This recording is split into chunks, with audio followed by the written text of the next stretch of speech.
at walang ama na matino na nakikita niya na yung 4 niyang anak kumakain ng masarap.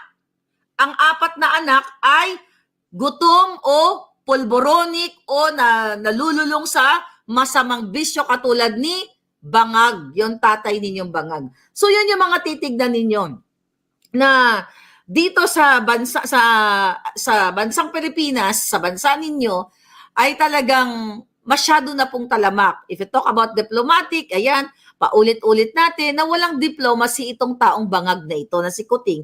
Dahil yun nga sabi ko, isasala nga kayo sa bang. Okay?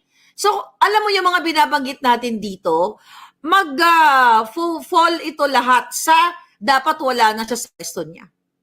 Bakit? Walang what? Walang moral values. Walang